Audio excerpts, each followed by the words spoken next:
Hello. In this video, I am going to show you how to appear for the NCTMCT exam. क्या चीजें हैं जो हमें ध्यान में रखनी चाहिए, कैसे पेपर पैटर्न आएगा, कैसे क्वेश्चंस अटेंड करने हैं, and all these. So first of all, I will show you all these things through a mock paper, जिसके थ्रू मैं आपको बताऊंगा कि किस तरह से आपका पेपर पैटर्न रहने वाला है. So this is the official website of NCHM, right? इसमें जब हम नीचे जाएंगे, so there is an option for NCHM registration and downloading your admit card. जब उस पर क्लिक करेंगे so you will get this screen. Fine. इस particular screen में here in the section of important links, National Testing Agency, इस पे आप click करेंगे तो एक और विंडो ओपन होगा. उसमें जाकर आप मॉक टेस्ट जो है वो चेक कर सकते हैं. सी यहाँ पर मॉक टेस्ट का ऑप्शन है.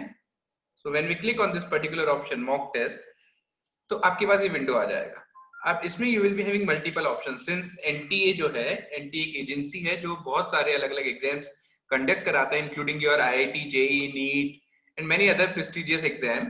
तो हमें किसका चेक करना है? For NCHM. So we will click on NCHM paper. Let us select for example 2019 का मैं सेलेक्ट कर लेता हूं and will click on this start mock test. Okay, so I have log in. तो अब देखिए, सबसे पहले इंस्ट्रक्शंस की बात है. हम हर एक इंस्ट्रक्शन को ध्यान से पढ़ते हैं. तो first general instructions. Total duration of NCHM exam is 180 minute. ये हमें पता है 3 आवर्स का पेपर होता है. The clock will be set at server. The countdown timer in the top right corner of the screen will display the remaining time available for you to complete the examination. When the timer reaches 0, the examination will end by itself.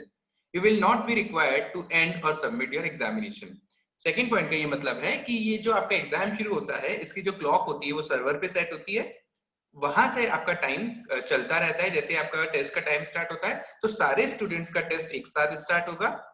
और जैसे ही server पे जो clock है उसमें जैसे ही time complete होता है, over होता है, वैसे ही सबका टेस्ट एकदम ओवर हो जाएगा. ठीक है. यदि आपने तब तक सबमिट नहीं किया है तो टेस्ट ऑटोमेटिकली सबमिट हो जाएगा. आपको उस केस में सबमिट करने की कोई रिक्वायरमेंट नहीं होगी. जितने आपने क्वेश्चंस मार्क किए होंगे वो सारे काउंट किए जाएंगे, जो नहीं किए होंगे वो रह जाएंगे. इस तरह से, right. Moving to point number 3, the question paper displayed on right side of the screen will show you the status of each questions being using one of the following symbols. जो भी क्वेश्चन नंबर हमारी screen पर लिखे हुए आ रहे होंगे, यहाँ पे राइट हैंड साइड में आते हैं, that I will show you, है ना, the later part of this video. तो उसमें क्या होगा, यदि हमने क्वेश्चन को अभी तक देखा ही नहीं है एक बार भी, तो वो क्वेश्चन इस व्हाइट कलर में डिस्प्ले होगा. उस क्वेश्चन नंबर पे ही व्हाइट कलर आ रहा होगा. यदि हमने क्वेश्चन देख लिया है बट हमने आंसर नहीं किया है उस क्वेश्चन को, तो उस पर रेड मार्क आ जाएगा.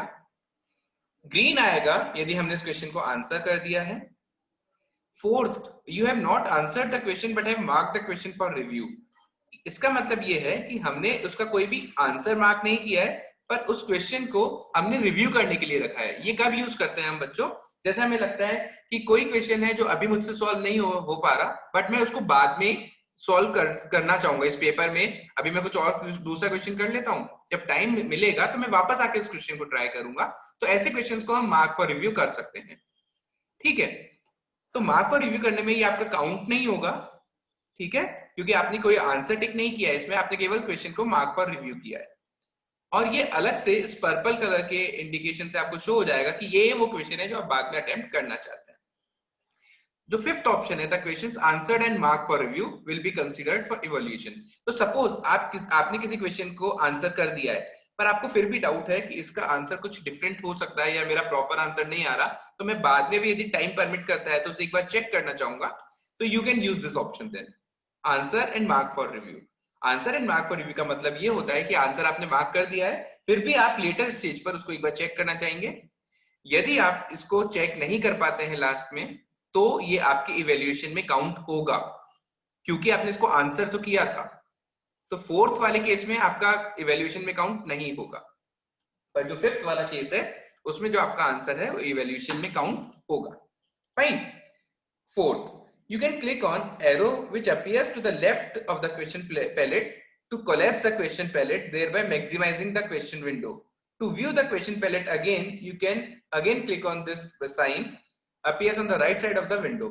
तो एक साइन होता है, ये मैं आपको पेपर में ही शो करने वाला हूं. एक साइन होता है यदि आपको लगता है कि स्क्रीन पे क्वेश्चन की विजिबिलिटी प्रॉपर नहीं है, आप स्क्रीन पे बड़ा करना चाह रहे हैं, तो यहाँ पर जो आपके एक्स्ट्रा में क्वेश्चन लिखे हुए आते हैं, आप उस विंडो को मिनिमाइज कर सकते हैं, जिससे आपका जो क्वेश्चन होगा उसकी स्पेस और ज्यादा बढ़ जाएगी, तो आप और अच्छे से पेपर को देख पाएंगे। ये पर्टिकुलरली कब काम आता है बच्चों, जब हम इंग्लिश में आरसीज कर रहे होते हैं, रीडिंग कॉम्प्रिहेंशन के क्वेश्चन कर रहे होते हैं, तो हमें पैराग्राफ कंटिन्यूअसली पढ़ना बहुत इंपॉर्टेंट होता है, अदरवाइज वो ब्रेक हो जाता है, जो कॉन्सेंट्रेशन होता है वो ब्रेक हो जाता है, तो उस केस में आप इसका यूज कर सकते हैं।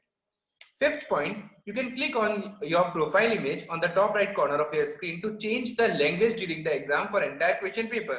On clicking of profile image, you will get a drop down to change the question content to the desired language. तो आप इस क्वेश्चन पेपर को इंग्लिश या हिंदी में अटेम्प्ट कर सकते हैं। तो यदि आपको लग रहा है कि आप इंग्लिश में कंफर्टेबल नहीं हो पा रहे हैं या हिंदी में कंफर्टेबल नहीं हो पा रहे हैं, तो आप अपना जो लैंग्वेज है पेपर का वो चेंज कर सकते हैं। 6. You can click on downwards arrow to navigate to the bottom and upwards arrow to navigate to the top of the questions without scrolling. तो एक भी होता है बच्चों में इस तरह से स्क्रॉल करके ऊपर नीचे करूं, एक भी होता है मैं डायरेक्ट टॉप पर पहुंच जाऊं या डायरेक्ट ही एकदम बॉटम में पहुंच जाऊं। For that we can use these arrow signs. Now navigating to the question, navigating as in आप एक क्वेश्चन से किसी दूसरे क्वेश्चन पे जाना चाहते हैं, तो आप वो किस तरह से कर पाएंगे। Point number 8, procedure for answering a multiple choice question. किस तरह से हम आंसर कर सकते हैं। To select your answer, click on the button of one of the option. आपको सबको पता है कि ये एमसीक्यू बेस्ड पेपर है, मल्टीपल चॉइस क्वेश्चंस आते हैं इसमें, तो आपको हर क्वेश्चन में देयर विल बी 4 ऑप्शंस, तो आपको जो बेस्ट आंसर लग रहा है, जो बेस्ट ऑप्शन है, आप उस पर क्लिक करेंगे। Fine. To deselect your chosen answer, click on button of the chosen option again और click on the clear response button. Now suppose आपने एक आंसर सेलेक्ट कर दिया, पर आपको लगता है कि नहीं यार गलती से ये गलत टिक हो गया, मेरा कोई दूसरा आंसर था, तो आपने जो आंसर टिक किया था आप उसे चेंज कर सकते हैं। आप वापस से उस पर क्लिक करेंगे तो वो डीसेलेक्ट हो जाएगा, या फिर एक ऑप्शन वहां पर होता है क्लियर रिस्पॉन्स का, आप वो भी यूज कर सकते हैं। Point number C, to change your chosen answer, click on the button of another option. आपने एक बार डीसेलेक्ट कर दिया, तो आप दूसरा आंसर जो भी आपका करेक्ट आंसर लग रहा है, जब आप उस पर क्लिक करेंगे तो वो आंसर मार्क हो जाएगा। ये भी मैं आपको शो करूंगा पेपर में ही। Point number D, to save your answer you must click on save and next button. तो सपोज आपने एक आंसर के ऑप्शन पे टिक कर दिया है, पर आप बिना सेव एंड नेक्स्ट किए दूसरे किसी क्वेश्चन पे चले गए हैं, तो वो क्वेश्चन सेव नहीं होगा। तो after entering your correct option, you have to click on save and next option, आपको इस पे क्लिक करना ही पड़ेगा। Fine. To mark the option for review, click on mark for review and next button. ये मैं आपको बता ही चुका हूं मार्क फॉर रिव्यू किस तरह से काम में आता है, राइट। कोई क्वेश्चन आप बाद में दोबारा देखना चाहते हैं एक बार, तो you can click on this particular option, right. Point number 9, to change your answer to a question that has already been answered, first select that question for answering and then follow the procedure for answering that type of question. तो ये बहुत easy सा था कि किसी particular question जो आप पहले ही आंसर कर चुके हैं उसको भी आप वापस से दोबारा चेंज करना चाहते हैं, तो आप वो भी कर सकते हैं इसमें, that I will show you. Fine. Then navigating through section. Sections in this question paper are displayed on top bar of the screen. Questions in section can be viewed by click on the section name.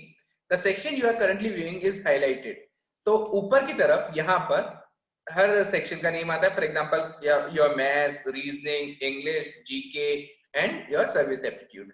तो आपको लगता है कि I want to start with service aptitude, तो आप directly service aptitude के section पे जा सकते हैं। तो you can move to any of the section whichever you want to start with. आप बीच में कोई भी करना चाहते हैं, आप किसी भी सेक्शन पे जा सकते हैं।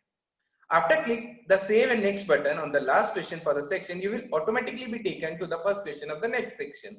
For example, question number 1 to 30 आपके मैथ्स के क्वेश्चन है। क्वेश्चन नंबर 1 to 30 आपके मैथ्स के क्वेश्चन है, राइट। तो 1 to 30 क्वेश्चन में जैसे ही आपने क्वेश्चन नंबर 30 मार्क किया और आपने इस पे सेव एंड नेक्स्ट कर दिया, तो ये आपको नेक्स्ट क्वेश्चन पे ले जाएगा। पर क्वांट सेक्शन में तो 30 क्वेश्चन थे, तो ये क्वेश्चन नंबर 31 पे ले जाएगा, और ये क्वेश्चन नंबर 31 क्या है, किसी दूसरे सेक्शन का है जो जनरली रीजनिंग रहता है, राइट। तो जैसे ही आप किसी पर्टिकुलर सेक्शन का last question save and next करते हैं, वो आपको नेक्स्ट सेक्शन के फर्स्ट क्वेश्चन पे ले जाएगा। Then you can shuffle between the sections and questions during the examination as per your convenience only through the time stipulated. आप कितनी भी बार और कभी भी एक सेक्शन से दूसरे सेक्शन पे जंप कर सकते हैं, एक पर्टिकुलर क्वेश्चन से किसी भी दूसरे क्वेश्चन पे आप जा सकते हैं। Suppose you are solving some question in English section और आप चाहते हैं कि नहीं मैं मैथ्स का क्वेश्चन करना चाहता हूं, तो you can directly move to maths section, there is no boundation on that. Point number 13, candidate can view the corresponding section summary as a part of the legend that appears in every section above the question palette। ये भी मैं आपको show करता हूँ। Please note all the question will appear in your default language. जो भी language आपने choose की है, लेट इट बी हिंदी और इंग्लिश, सारे क्वेश्चन उसी लैंग्वेज में आने वाले हैं। This language can be change for a particular question later on. तो आप बाद में जाकर इस लैंग्वेज को चेंज कर सकते हैं, वो ऑप्शन रहेगा आपके पास। फिर आपको ये सारे इंस्ट्रक्शन आपको ओरिजिनल जो आपका पेपर होने वाला है, एक्चुअल पेपर होने वाला है, उसमें सारे ये वापस से आपको देखने को मिलेंगे इंस्ट्रक्शन। फिर जैसे ही आप इस पे क्लिक कर देंगे, ये अनमार्क होता है इनिशियली, जैसे आप इस पे क्लिक करेंगे देन यू कैन प्रोसीड। यदि इसको मार्क किए बिना मैं प्रोसीड करना चाहूं तो ये मुझे वार्निंग दे देगा, ये आप आगे नहीं जा सकते। आपको इसको सिलेक्ट करना पड़ेगा, then only you can proceed. ये क्या होता है, this is simply and you know, आप कह सकते हो कि इसमें एक तरह से आपका वो लिया जाता है कि डिक्लेरेशन होता है कि आपने सारे इंस्ट्रक्शंस अच्छे से पढ़ लिए, you have read all the instructions carefully and you are agreeing that your computer that you are provided with is in good condition, which is working properly, वो working condition में है, आपके पास कोई भी ब्लूटूथ मोबाइल ऐसा कोई cheating का device नहीं है। ये इस तरह से होता है। तो एनीवेज इसको अपन को टिक करना ही होगा। जैसे हम प्रोसीड पे क्लिक करेंगे, सो आपका question paper will start. Now see, आप यहाँ पर ऊपर टाइमर आ रहा है 2:59, तो 2 घंटे 59 मिनट और 54 सेकेंड अभी भी रिमेनिंग है। सबसे पहला क्वेश्चन आपका मैथ्स का आया है, तो फर्स्ट सेक्शन आपका मैथ्स का होगा। यहाँ से जो ड्रॉप डाउन रहता है, ये ड्रॉप डाउन आपका किसका है, लैंग्वेज आप इंग्लिश में पेपर देना चाहते हैं या हिंदी में। जैसे आप इसको हिंदी करेंगे तो ये जो क्वेश्चन था ये हिंदी लैंग्वेज में चेंज हो गया। फाइन, तो ऊपर से हमने देखा सबसे पहले हमें यहाँ पर क्या मिल गया, टाइम दिख गया, ठीक है, और यहाँ से हमको लैंग्वेज का ऑप्शन मिल गया। अब यहाँ पर आपको ऑल दो वो ऑप्शन नहीं दिया जा रहा है जिसके थ्रू आप किसी पर्टिकुलर सेक्शन में जंप कर सकते हैं, ठीक है, वो यहाँ पर विजिबल नहीं है ऑल दो। पर अब देखिए यहाँ के इनके जो ऑप्शन है यहाँ पे क्या क्या होते हैं वो डिस्कस कर लेते हैं। तो फाइंड द नंबर, कोई भी क्वेश्चन है मैं रैंडमली कुछ भी आंसर मार्क करूंगा। तो रैंडम, अब देखिए ये ड्रॉप, ये जो एरो है ये आपको कहाँ ले जाएगा, इस पे क्लिक करते ही ये नीचे ले जाना चाहिए। This is not working, I think I am clicking on it but nothing is happening. Anyways, तो क्या होगा, जैसे आपने इस क्वेश्चन को आपने पढ़ा, इसका कुछ भी आंसर समझ नहीं आया आपको, आप नेक्स्ट क्वेश्चन पे चले गए, सॉरी दिस इज ये आपने यहाँ से नेक्स्ट कर दिया, आप नेक्स्ट क्वेश्चन पे आ गए, सेकंड भी समझ में नहीं आया, आप थर्ड पे चले गए। तो आप देखेंगे फर्स्ट और सेकंड का कलर रेड हो चुका है। Now red means not answered. तो आपको यहाँ से ये भी पता चलता रहेगा कि कौन से क्वेश्चन आपने आंसर नहीं किए हैं और कौन से क्वेश्चन आपने कर दिए हैं, कौन से मार्क पर रिव्यू किए हैं, वो सारा यहाँ से पता चलता रहेगा। राइट, आपको लग रहा है कि मैं क्वेश्चन प्रॉपर्ली रीड नहीं कर पा रहा हूँ, मुझे बड़ा स्पेस चाहिए, तो आप ये जो पैलेट आ रहा है क्वेश्चन जिसमें विजिबल है, इसको मिनिमाइज कर सकते हैं लाइक दिस। तो आपकी जो क्वेश्चन की स्क्रीन होगी वो बड़ी हो जाएगी। राइट, आप वापस देखना चाहते हैं कि कौन से क्वेश्चन नंबर पे मैं हूँ, कौन सा क्वेश्चन करना है, मुझे किसी दूसरे सेक्शन में जाना है, तो वापस इस पे क्लिक करेंगे तो वापस से ये पूरा पैलेट आपके पास आ जाता है। राइट, अब जैसे सपोज करिए मैंने इसका, मुझे करेक्ट आंसर लग रहा है ऑप्शन बी, सपोज, तो मैंने 2 पे टिक कर दिया, सेकंड ऑप्शन पे टिक कर दिया। Now I have to click on save and next. Save and next जब आप करेंगे तो आप देखेंगे कि ये क्वेश्चन थर्ड जो था वो ग्रीन कलर में हो गया है। Now this green color indicates that you have already marked the correct answer for this question. Fine, तो आपने क्वेश्चन मार्क कर दिया है।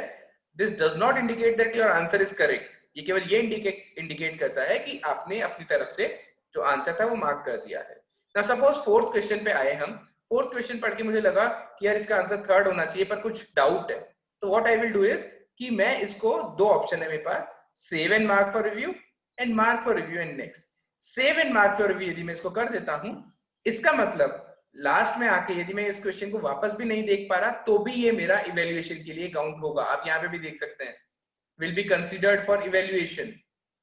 फाइन, क्वेश्चन नंबर 5 पे आया, मुझे लगा कि इसका तो मुझको कुछ भी समझ नहीं आ रहा, पर ये क्वेश्चन ऐसा है जो मैं बाद में कर सकता हूँ, तो मैं save and mark for review and next कर दूंगा। जब मैं mark for review and next करूंगा तो आप देखेंगे इसमें पर्पल कलर का बटन आ गया है। दिस मीन्स आपने इसका, इसमें ग्रीन कलर का नहीं आ रहा है, ये विजिबल नहीं है ग्रीन कलर का। दिस मीन्स कि आपने इस क्वेश्चन का आंसर नहीं किया है अभी तक।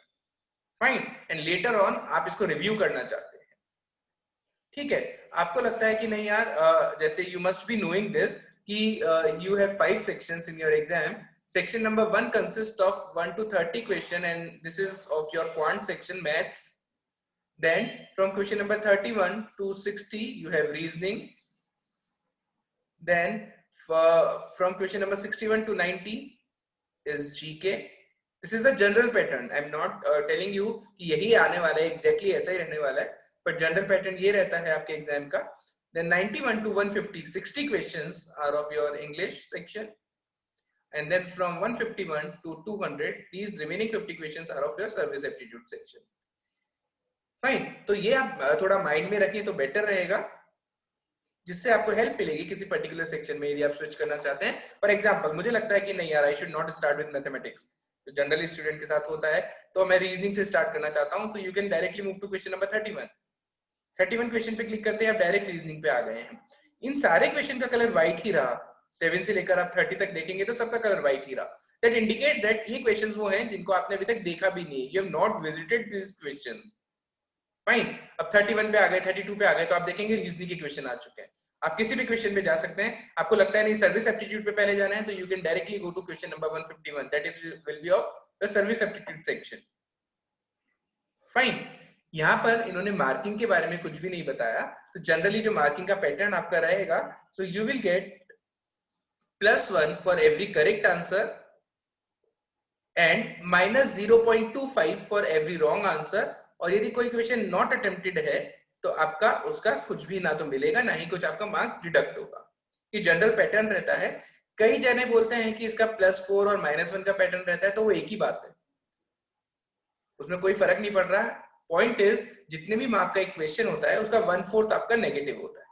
तो if you assume the question to be of 1 mark, then negative will be -0.25. If you assume the question to be of 4 marks, then negative will be 1. So that depends on the marks that you are assuming. उससे कोई फर्क नहीं पड़ने वाला है, right? तो ये इस तरह से रहता है. So ये रहेगा आपका, इस तरह का पूरा पैटर्न रहेगा. I hope मैंने सारा क्लियर कर दिया है. आप देखेंगे यहाँ पे टाइम कंटिन्यूसली चले जा रहा है, ठीक है. तो आपको हमेशा ध्यान रहेगा कि कितना टाइम आपके पास बचा हुआ है. यहाँ से आप क्वेश्चन की लैंग्वेज चेंज कर सकते हैं, जैसे कि इसको हिंदी में करते ही ये पूरा हिंदी में चेंज हो गया है. फाइन, क्वेश्चन जैसे एक और चीज बता देता हूँ, जैसे मैंने क्वेश्चन नंबर 4 सेलेक्ट कर लिया, ऑप्शन 4 सेलेक्ट कर लिया, अब मुझे लगता है नहीं यार गलत सेलेक्ट हो गया, तो आप वापस उस पर क्लिक करेंगे. ये भी इसमें वर्क नहीं कर रहा है, नहीं भी करे तो आप क्लियर कर सकते हैं. क्लियर करते हुए रिस्पॉन्स क्लियर हो गया, तो अब जो भी आपको लगता है कि थर्ड सही था, तो now you can select third. आपको लगता है थर्ड भी गलत है, तो आप वापस क्लियर कर सकते हैं. फर्स्ट सही है तो फर्स्ट पे क्लिक कर सकते हैं. फाइन, यहां से आप नेक्स्ट पे जा सकते हैं, नेक्स्ट क्वेश्चन पे. यहां से आप, this is not working actually, तो यहाँ से आप डायरेक्ट नीचे बॉटम पे जा सकते हैं, और यहाँ से आप डायरेक्ट टॉप पर जा सकते हैं. These buttons are not working. Fine, तो इस तरह से आपका पैटर्न रहने वाला है. और जैसे ही आप देखेंगे, सपोज आप you are at question number 30 जो कि मैथ सेक्शन का है, तो आप जैसे ही उसमें सेव एंड नेक्स्ट करेंगे, मैंने कोई ऑप्शन चूज नहीं किया, लेट अस सेकंड ऑप्शन, तो आप देखेंगे कि अपने आप ही नेक्स्ट सेक्शन पे आ गए हैं आप, जो कि रीजनिंग का है. फाइन, ऑल्दो यहाँ पर ऊपर की साइड, यहाँ पर इस तरह से जनरली यहाँ पर ऑप्शन आते हैं from where you can select your section. जैसे यहाँ पर क्वांट आएगा, देन यहाँ पर रीजनिंग आएगा, देन यहाँ पर आपका जीके आएगा, देन यहाँ पर आपका comes your verbal section English, और यहाँ पे देन लास्ट में आपका सर्विस एप्टीट्यूड आता है. तो जनरली यहाँ पे जैसे आपने जीके पे क्लिक किया तो आप डायरेक्टली जीके वाले सेक्शन पे पहुंच जाते हैं. इंग्लिश पे क्लिक किया तो डायरेक्टली आप इंग्लिश वाले पे पहुंच जाते हैं. बट सिंस इन्होंने यहाँ शो किया नहीं है वो, तो will assume that that is not the option with us right now. ठीक है, तो इस तरह से रहने वाला है. आपको एक और बात मैं यहाँ डिस्कस करना चाहूंगा. बच्चों का ये बहुत ज्यादा क्वेरी आता है मेरे पास कि सर कौन से सेक्शन से स्टार्ट करें, किस सेक्शन को कितना टाइम देना चाहिए. तो देखिए बच्चों, सबका अपना अलग अलग एक्सपर्टीज रहता है. किसी का मैथ्स बहुत स्ट्रांग होता है, किसी का वर्बल सेक्शन बहुत स्ट्रांग होता है. तो इन जनरल हम डिस्कस करते हैं. तो आपका क्वांट सेक्शन रहता है, दैट इज मैथ्स, उसमें आपके 30 क्वेश्चंस आते हैं, और उसको टाइम मेरे अकॉर्डिंग कितना देना चाहिए, मैं एक एवरेज स्टूडेंट के अकॉर्डिंग आपको पूरा बता रहा हूँ. बाकी आपको डिसाइड कर सकते हैं, ऐसा कुछ फिक्स नहीं होता है कि इतना ही देना होता है या ऐसा कुछ. Then comes your GK, 30 questions आपके जीके में होते हैं, 30 आपके रीजनिंग में होते हैं. In English you have 60 questions and in your service aptitude section you have 50 questions. Fine. So for quant you should allot 40 minutes to this section. Generally 1 minute से ज़्यादा time लग जाता है. Although the level of the question of quant section that we have in NCHM CT is not that difficult, but still generally student को 1 minute से ज़्यादा एक question में लग जाता है. So to have 40 minutes for this section is a decent time, right? Decent इतना time है इसमें हम कर सकते हैं आराम से. For 30 questions of reasoning, 30 minutes are sufficient. Fine. So in total we have 180 minutes ना, तो उसी को हम bifurcate कर रहे हैं किस तरह से हम time को utilize कर सकते हैं. For 30 questions of GK, 10 minutes are more than sufficient. In fact, I will say कि यहाँ पर आप 5 minutes to 6 minutes में भी आपका paper solve हो सकता है. क्योंकि you just need to see the questions. If you know the answer, you will mark it. यदि आपको नहीं आता है तो आप उसको solve नहीं कर सकते हैं GK में, right? English में for 60 questions you should have at least 60 minutes. 60 minutes क्यों? इंग्लिश में कई क्वेश्चंस होते हैं जो अराउंड 30 सेकंड्स में हो जाते हैं. For example fill in the blanks वाले, फॉर एग्जांपल एंटोनिम सिनोनिम वाले, जिसमें आपको केवल वर्ड देख के मार्क करना होता है, राइट? बट देन कई बार आरसीज होते हैं, रीडिंग कॉम्प्रिहेंशन वाला पार्ट, वो ज्यादा टाइम ले जाता है. तो किसी क्वेश्चन में यदि आपको सपोज 30 सेकंड लगा, पर किसी आरसी के क्वेश्चन में यदि 90 सेकंड लगा, तो ओवरऑल एवरेज देखा जाए तो वही बैठता है 60 सेकंड पर क्वेश्चन, दैट इज 1 मिनट पर क्वेश्चन. तो इंग्लिश सेक्शन के लिए 60 मिनट का टाइम सफिशिएंट रहना चाहिए. और सर्विस एप्टीट्यूड में I think 40 minutes are more than sufficient. आप इनका टोटल करेंगे, so this total is coming out to be 180 minute, that is 3 hours. तो ये एक जनरल मैंने बताया है. ऐसा बिल्कुल नहीं कहूंगा मैं कि आप इसी को फॉलो करिए या यही एक जो तरीका है जिससे आपका बेस्ट रिजल्ट आ सकता है. It totally depends on you. आपका हो सकता है रीजनिंग काफी स्ट्रांग हो तो you would like to start with reasoning. हो सकता है आपका इंग्लिश काफी अच्छा है तो आप इंग्लिश से स्टार्ट करना चाहें. तो that depends on person to person, right? तो इसके बारे में कुछ कमेंट नहीं करना चाहिए हमें, ठीक है? मैंने एक जनरल बताया आपको क्या करना चाहिए, ठीक है? सो आई होप बच्चों जो मैं समझाना चाह रहा था या कैसा पेपर आता है वो आप सबको क्लियर होगा, ठीक है? तो इन केस आपके पास पेपर कंप्लीट हो जाता है तो you can submit from this button. But I would suggest कि आपका पेपर कंप्लीट भी होता है, टाइम बच जाता है, तो भी आप एक बार क्रॉस चेक कर सकते हैं आपके आंसर. मैथ्स में जैसे ही आप क्या कर सकते हैं, मैथ्स में टाइम मिनिमाइज करने के लिए आप ऑप्शंस को यूज कर सकते हैं. फाइन. अब जैसे है find the number which is nearest to 457 and divisible by 11, तो आप डायरेक्ट ही 11 का डिविजिबिलिटी रूल चेक कर लीजिए. तो आप देखेंगे कि among the options given I think only 2 options are there which are divisible by 11. तो वो ऑप्शंस कौन कौन से हैं अपने? 450 is not divisible, 460 is not divisible, ये दोनों ऑप्शन डिविजिबल है. अब हमें ये बताना था कि इन दोनों में से कौन सा नंबर ऐसा है जो कि 457 की क्लोज है. तो 457 की क्लोज कौन सा होगा? ऑब्वियसली 462. तो इस तरह से आप बिना टाइम वेस्ट किए क्वेश्चन का आंसर कर सकते हैं. तो इंग्लिश में इसमें मैं सजेस्ट करूंगा आपको कि ऑप्शन का बहुत ज्यादा यूटिलाइज करने का ट्राई करिए. Fine. So I hope I have covered all the major points. Still बच्चों इन केस आपको कोई भी डाउट रहता है तो you can drop a comment on the video so that I will try to answer that as soon as possible, right? Thank you so much and all the very best to you for your examination.